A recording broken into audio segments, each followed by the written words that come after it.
Have you ever gotten everything you wanted, then somehow started pushing it away?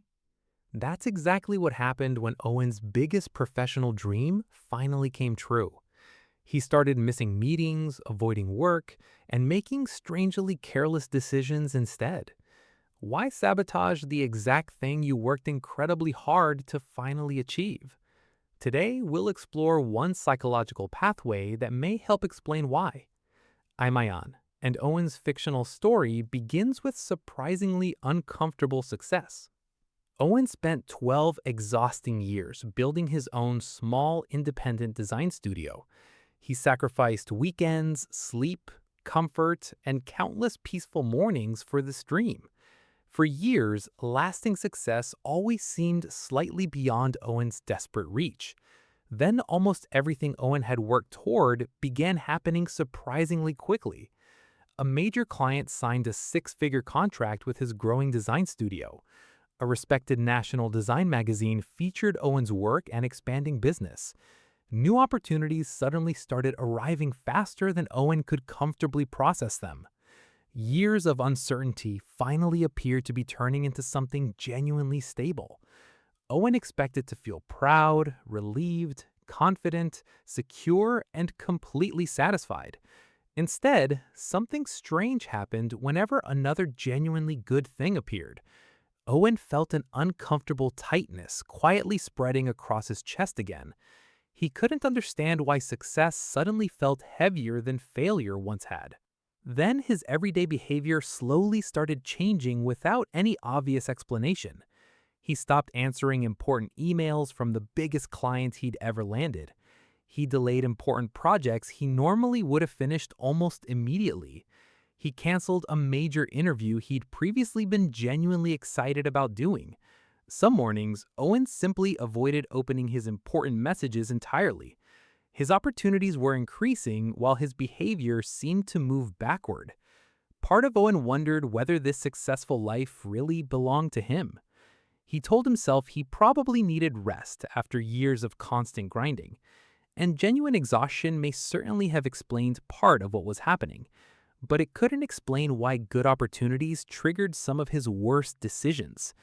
Owen wasn't consciously trying to destroy everything he'd spent years creating. In fact, he desperately wanted his small studio to continue growing. But wanting something doesn't automatically remove every uncomfortable feeling hiding underneath. Positive change can sometimes bring uncertainty alongside genuine excitement and happiness. Something can be objectively good while still feeling strangely unfamiliar emotionally. And unfamiliar experiences can sometimes make people feel surprisingly anxious or cautious. Owen began looking more carefully at where his discomfort might be coming from. Growing up, financial stability had rarely felt completely predictable around him. Money often seemed connected with uncertainty, pressure, worrying, and unexpected problems. Comfortable periods never seemed guaranteed to remain comfortable for very long. Owen became accustomed to expecting problems whenever everything seemed unusually peaceful. Struggle wasn't enjoyable, but after years of repetition, it became deeply familiar. Lasting security, however, was something Owen had rarely experienced for very long. Now his successful adult life suddenly looked completely different from that past. Success brought genuine excitement, but also unfamiliar expectations and greater responsibilities. Owen started imagining everything that might suddenly go wrong around him. What if his biggest client eventually realized he simply wasn't good enough? What if the business suddenly grew much faster than he could handle? What if everything disappeared immediately after he finally became comfortable with success? What if one mistake somehow proved that his success was only temporary? His mind could transform one exciting opportunity into several possible future disasters. Those thoughts weren't always obvious, but Owen gradually started noticing them. Then Owen asked himself one question he'd never seriously considered before. What am I actually afraid will happen if this really works? At first, that question sounded almost ridiculous inside his own mind. Why would anyone fear receiving exactly what they'd always desperately wanted? But Owen couldn't stop thinking about that strange question afterward. Slowly, he realized failure wasn't the only thing making him uncomfortable anymore. Success itself was changing the identity he'd carried for many difficult years. Owen had always seen himself as someone still fighting to eventually succeed. Working harder and surviving setbacks had defined much of his entire adulthood. There was always another problem to solve or another milestone to chase. Struggling gave Owen a familiar role he already knew how to play. But what happened when there was suddenly much less struggle around him? Who was Owen when he wasn't constantly trying to prove himself anymore? That question made his seemingly strange behavior begin making much more sense. Self-sabotage doesn't have one psychological explanation that applies perfectly to everyone. Stress, habits, fear, uncertainty, and competing priorities can all potentially contribute. Sometimes familiar patterns may also influence how we respond to positive change. Owen began wondering whether something similar might be happening to him. He imagined his self-image as something like an internal emotional thermostat. It wasn't a diagnosis, only a simple metaphor that helped him understand. After years at one emotional temperature, even discomfort can become strangely predictable. When circumstances suddenly change, unfamiliar comfort may take time to feel normal. Whenever Owen's life moved far beyond what felt familiar, discomfort often appeared. And some choices unintentionally pulled him toward familiar, stressful circumstances once again. Ignoring one important email created another urgent problem he suddenly understood well. Delaying one project recreated the pressure Owen had spent years navigating.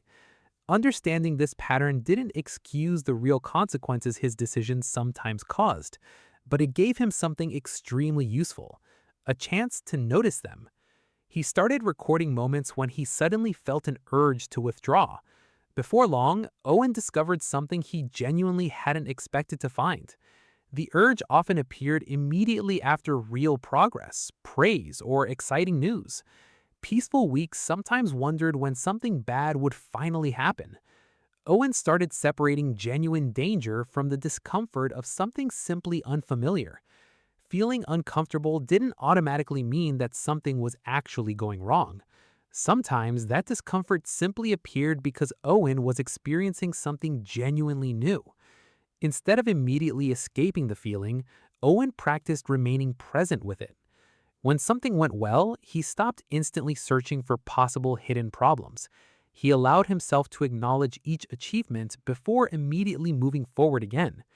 At first, even small celebrations felt surprisingly awkward and strangely difficult. But positive experiences gradually started feeling less foreign and more natural. Owen answered important messages even when new opportunities still made him nervous. He finished projects instead of delaying them whenever uncomfortable feelings suddenly appeared. Every evening, Owen wrote down one thing that had genuinely gone well. More importantly, he practiced acknowledging those moments without immediately minimizing their importance. Bigger opportunities could still bring that familiar, uncomfortable tightness into Owen's chest. But Owen stopped treating temporary discomfort as an automatic instruction to run. He paused, noticed the feeling, then chose his next action more carefully.